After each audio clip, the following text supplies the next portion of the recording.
Hey there guys, how you doing today? We're going to have some intense games of King of the Hill battles today. Yes, and by the way, these are so intense that if my head magically explodes during this video, or if I just stop commentating for some reason, it's probably because my head has exploded. So what do we got going on today? Okay, yeah, this is a King of the Hill battle. I believe this guy was a few ranks above me, so I am challenging him, and which means he's a higher rank than me, and if I beat him, it goes up. You can go up a rank. I don't know if you guys understand exactly how it works. I'd like to explain it really quick.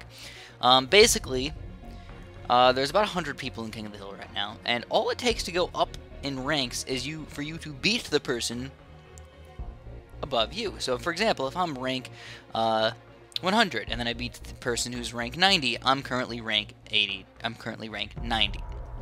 And then that person moves down 1 to 91.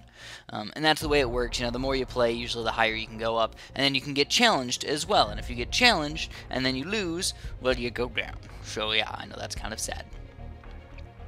Today we have Sports Dude 365. And overall, how's it going right now? Well, I'd say it's going pretty well. I think I've played kind of a commanding role so far. I've been, instead of kind of defending the entire time, I've been more of attacking the entire time, just keeping him at bay, keeping him kind of being like, oh no, I don't have enough stuff, oh I need to get more stuff, like oh no, I'm behind. That's the way I felt, like I was just more ahead of him the entire game. Anyways, we just had a few regrow whites here, but he does have the mortar here up to Bernie stuff, which is going to defeat them all. But sadly, I did not have the Bernie stuff for my mortar, and that meant those regrow whites are going to be much more deadly. But luckily, I microed out of it and ended up defeating most of those guys. But that has killed me in the past. I'm glad that I've learned from my mistakes. Just all you need to do is move your mortar. You don't even need the Bernie stuff. Just move the mortar, get an extra ninja upgrade, and you'll be fine. So, as far as Eco goes, I don't know, it's alright. I mean, it's a little bit low, 400 and something with 2 banana farms. I mean, that's alright, but we gotta be obviously extremely careful on level 13. We need at least 1 3-0 boomerang, possibly 2. And what I like to do is I like to get at least 1, because you can easily micro to 1 more by selling a farm and buying another one really quick, compared to trying to buy 2 of them and still selling 1 to 2 farms. It's just a little bit difficult. The next thing you want to do is level 15. This is like a very consistent, you should do this type of thing. You should get a 4th tier ninja. You should. I mean, it's not completely necessary, but you should. As you can tell, we did a pretty decent chunk of damage to him. I honestly thought that those ceramics would leak through his defense because he only had 1 3rd tier ninja instead of a 4th tier. And he was able to beat them, I think a little bit luckily, but he was able to beat them. And good for him. So this game's going to go a little bit more into the late game. Once we get some Moabs, it's going to get much more intense. And I did decide to go a little bit crazy with this one. I decided to go for an extra banana farm over here. What? Yeah, man, I went for a 3rd tier banana farm. And that's going to be a lot of extra money for him. Now, he's got a weird 3rd tier ninja down in the bottom there. I don't really understand that positioning. But I guess we'll rush. We're going to go with the quick Moab right here. And he's going to re-rush me right back with a Moab against me. And we got ninjas going all over the place, but we do end up taking him down with that amazing little Moab rush. He just was a little off with that 4th tier ninja. He probably shouldn't have. Or 3rd tier ninja. I don't even know. Was it 4th or 3rd? I don't even know. He was a little off with it. And I think it cost him the game. So here we go, we're going to be doing cards now, which is a map you guys barely ever see. I rarely ever play cards, and honestly, I don't really know how to play cards that well. I think most of the time I practice a lot of these other weird maps, and I usually don't play cards. I play most of the newer maps, which you guys can probably tell. A-Game, Snowy Castle, and things like that. Those are the levels that are more fun to me. I don't know why they're more fun, they just are. So we're doing a very similar strategy. We got Cannon Ninja going on for us, but he did not upgrade to a 3rd tier cannon in time, and I did a big chunk of damage with these pink balloons. Whoop whoop, pink balloons, go go go go go. And we are going to do, oh well, I mean it wasn't that much damage, only 17 lives. It seemed like a lot more than that, didn't it? It looked like pinks were just bloop, popping right through there. But I guess the lag in between my screen and his screen can sometimes change things quite dramatically. So I don't think this is going to be a big problem for me. I just got my ninja on strong here, and oh crap, oh crap, oh crap. A little bit late there, and that was actually a poor decision by me. As you can tell, his decision to go with a ninja in the top there, compared to my upgrade my ninja, kind of, that was next to my cannon already, was a bad decision. I lost quite a few lives on that, and I had to buy another ninja, and yeah, it just didn't turn out that great.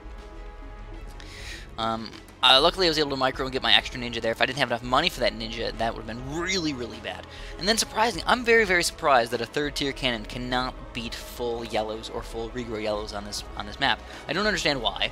It should. It's just the 3rd tier cannon is not perfect, and he can actually leak a little bit of lives. So I was a little bit crazy with my farms right here. You can tell he did not go farms, which means I'm going to have a slight advantage in the mid game here, as long as I don't get too greedy with my farms, which I tend to do more often than not. But here it is, level 13. What are we going to do? I think I'm going to go for a 4th tier cannon. If you get a 4th tier cannon up, you're going to be pretty much set to go. So I was just getting ready to sell my farm and get that 4th tier cannon. And if I really needed to, I would probably sold more farms and gotten a 4th tier ninja as well. 4th tier cannon, 4th tier ninja. What the heck's going to get through that? Pretty much nothing.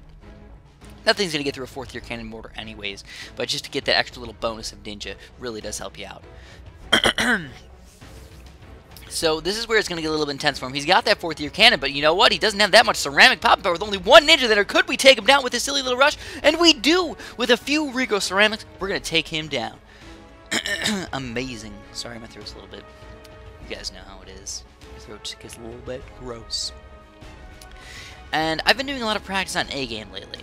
So I feel like I had, it's not that I had this game in the bag, but I was like, oh yeah, he picked A game. I'm glad he picked A game. One thing that I have noticed recently, though, is that it seems like the right side is just a little bit better for A game. I don't know why, it just seems like it's easier to defend. As you can tell, I got my 3-0 Tacular, and I'm beating all of these balloons. Where he's losing some lives to these balloons, or at least he has to build a ninja a little bit earlier than me. So I was just a little bit surprised by that the right side seems to be a little better. And not just the right side for the tack shooter on the right or left. I mean the entire section, like I have the right side and he has the left side. That sort of thing.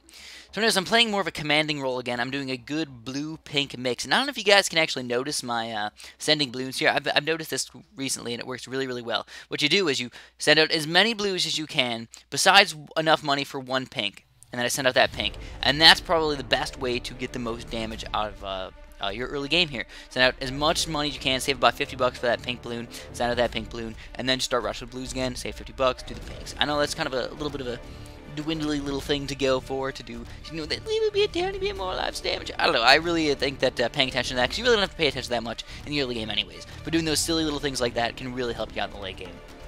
As you can tell, he's down to 91 lives, I'm at 150, and even though, this could get a little crazy really soon with these yellows in here, especially if I'm getting greedy like usual. I'm a greedy son of a gun. Boy, am I. I don't know, should I get the 3rd tier ninja or go for a ring of fire right away? Ooh, that's a tough decision. That's a tough decision. So I decided to go for the ring of fire, but I'm a little bit late. A little bit late on that ring of fire, and we do end up almost losing a lot of lives. But luckily we got the ring of fire up in time. I did have to sell farm in that. And guess what? Regrow whites for the witties. Only got 1 ring of fire, no ninja, and we are going to take him down. Very, very good games. Thanks for watching, guys, and have a super duper delicious day.